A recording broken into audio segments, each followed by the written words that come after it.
Drew Brees, what is your best guess of what Bo Nix is going through right now? What do you think? I think he's extremely excited. Coming off a rookie season where, I mean, look, for any rookie coming out of college football to then go and start, a full 17 game season now and then go into the playoffs. I mean, it's a grind. It's a grind. And now couple that with the fact that he's in a Sean Payton offense where obviously, they require a lot from the quarterback position. And you're trying to develop that rapport and chemistry and everything with your receivers and the team as well and establish yourself. I know Bo was more than excited about coming into this second season, feeling like there was a whole nother level of comfort. Man, he had a great plan for what he wanted to get better at this offseason, where he wanted to improve. Man, he's such a natural athlete, tons of experience coming out of college, 61 college starts. There's a maturity there that, most guys, I think it takes a while to develop. He was a multi-sport athlete, so he's got this skill set and these traits, and I think this demeanor that really lend itself to being, an exceptional NFL quarterback. And, I think it's time, for him, and I know he feels this way, just, man, crank it up a notch. Obviously, you got the Kansas City Chiefs and the Chargers in that division that are, kind of the bullseye on the Chiefs' chest, but you got a really tough division to get through.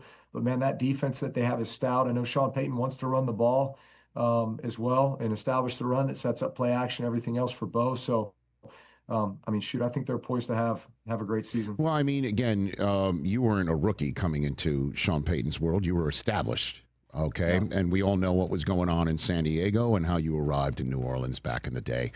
That said, what was the tough love moment with you and Sean Payton? One of the first ones that Knicks might have experienced last year is going through in year two.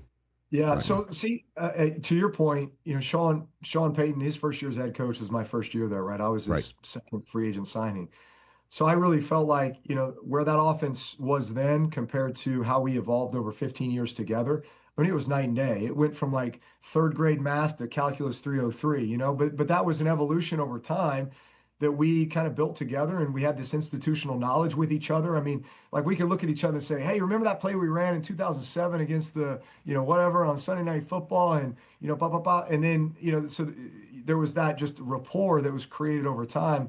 And to your point, here's Bo Nix stepping into the situation where it's like, okay, well, this offense is already at like a stage 9, and so you got to almost kind of reel it back and say, okay, let's start from, square one. It's basically learning in a completely new language, and you're only going to be able to do what you feel like the quarterback is comfortable with, but at the same time, you're trying to press him and challenge him to really, kind of embrace it all. And I mean, Sean Payton's going to make that offense as complicated as the quarterback can handle it, and there's so many elements to it that, I mean, look, I think for me, Sean and I had that type of relationship where it got to the point where truly I knew what he was going to call before he called it, Mm-hmm. and a lot of that was just communication throughout the week and as we would talk through situations and that sort of thing. But I mean, that's really where you want to be with the play caller. I mean, did we have those moments where you're coming to the sideline and he's pissed about something with me, I'm pissed about something with him, and you're trying to, you're always recognizing that you're working together to come up with kind of the best solutions to problems and that kind of thing. At the end of the day, it's the player coach relationship, and he's always trying to bring out the best in you that just makes you want to play so hard for him. Like I always felt like I had something to prove to Sean Payton. In large part, that was because I knew that he took a chance to bring me into New Orleans coming off of my injury from the Chargers. And so I always felt really indebted to him throughout my career. Yeah, maybe Knicks feels that way too, right? Chosen 12th overall last year in a draft where 5 other guys went, and Bo was kind of viewed wrongly, obviously, as sort of like the last resort for somebody who needs a quarterback in the first round. You might as well take him. You know what I mean? So isn't it funny? But isn't it funny that 6 quarterbacks taken in the top 12 picks last year, right? yeah, And yet each team that's selected really felt like they got their guy. I mean, yeah, maybe yeah. maybe there were teams that said, "Oh, had I had the first round pick, I would have taken Caleb Williams too," or whatever the case. But bottom line is, I like when Sean Payton told me, "Hey, I really wanted Bo Nix next to or above all these other guys. Like, I believe that.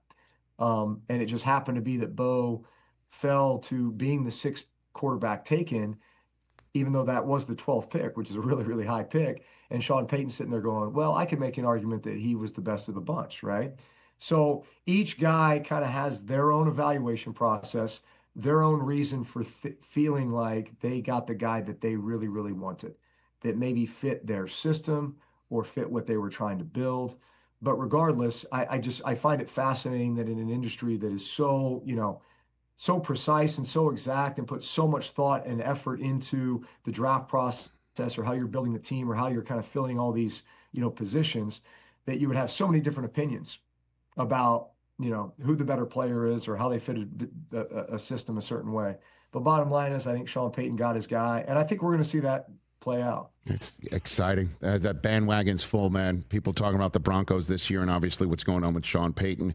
Catch the Rich Eisen Show live weekdays from 12 to 3 p.m. Eastern on Roku Sports Channel in the U.S.